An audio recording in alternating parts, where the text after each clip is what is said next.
Hey everybody, this is Etienne. This is the fourth installment of Scream School. Please go back to the other videos, part 1, part 2, and part 3 to go watch what I said and what we discussed, because this lesson is building straight off of what I said before. This lesson is going to be pretty short. We're only going to go over a few things. Part 1, my personal questions that I've been getting from you guys and my responses. Part 2, the wrong way to scream and the right way to scream. I'm going to show you guys exactly what's wrong and what's right. And the third part, my personal recommended techniques to improve your screams and to fix the problems that you guys have been having specifically.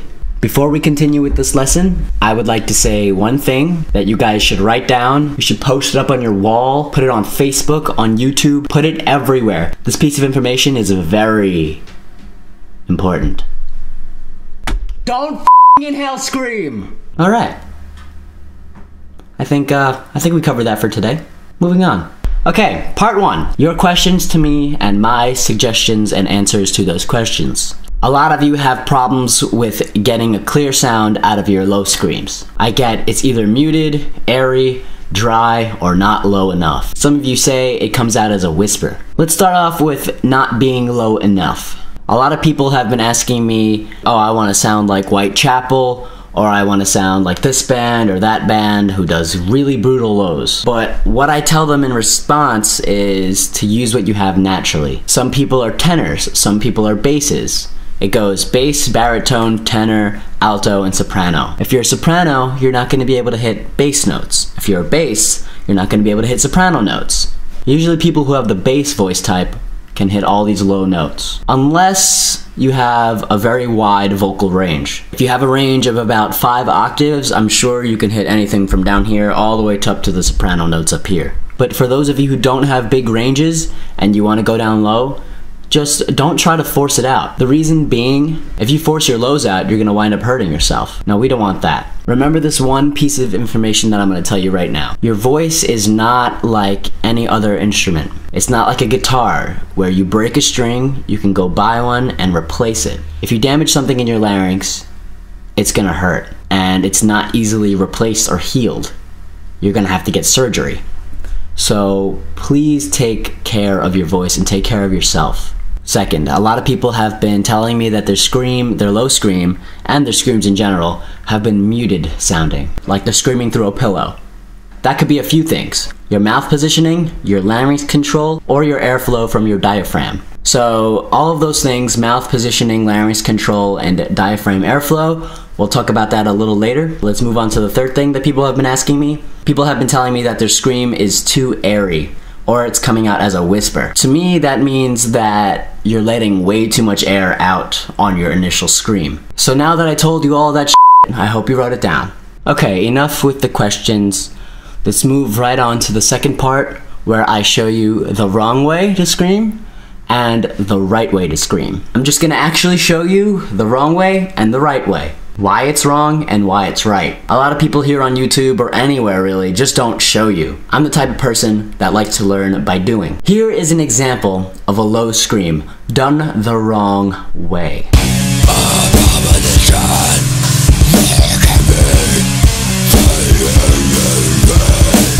Did you hear how it had no support? Did you hear how it was muted? Kind of sounded weak and dull.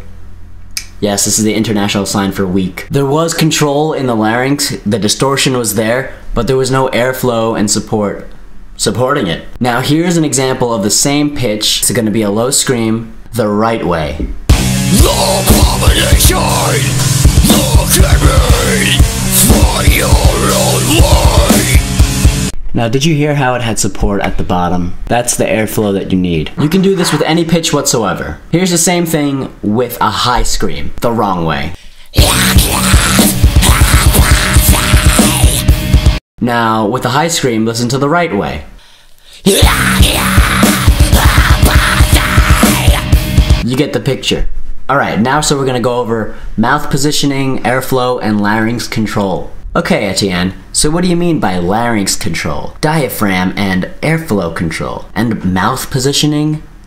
That sounds dirty. Again, please go back to part 2 where I talk about diaphragm control. Go watch part 3 to learn how to control your larynx. And this part is not just about, oh, go watch my other videos. This is an important factor in screaming and a lot of people don't know it. Mouth positioning. Most of the time, screamers don't know that this is a factor. To create the brutalness of things, or the dullness of things, you have to shape your mouth to do so. It depends what you're going for. Next time you're screaming, move your mouth around, and you'll see the difference immediately. Now, most of you know that shit already. I'm gonna tell you a bit of information that a lot of people don't know. The tongue.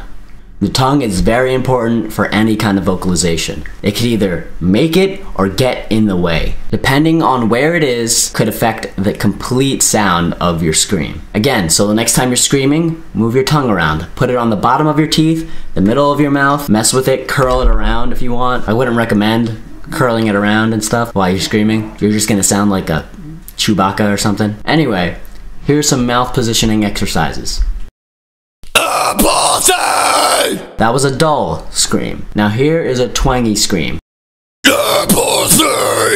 Anyway, now that you guys have seen the right way and wrong way, you can go on your little YouTube thing and bring the little bar back and watch it again. So if you rewind the video and play it again and watch it and keep watching it, if you don't get it then, there is gonna be a 5th part to the Scream School series, and there might be a DVD.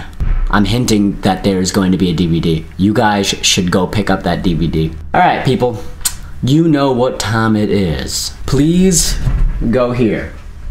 www.etiennesin.com/screamschool. I took the time and put this video in audio version so you could take it around and listen to. Also, if you're interested in my music, please check in on my latest project with Jordan Blake entitled The Legend, The Leader. It's a collaboration EP that we're going to be releasing at the end of February, early March, so please stay tuned for that. If anyone is having specific problems, please don't hesitate to hit me up on Facebook or hit me up on my email, etiennesin@gmail.com. I'll get back to every question that you guys ask me, or even hit me up right here on YouTube. www.etiennesin.com/screamschool. Go there, please.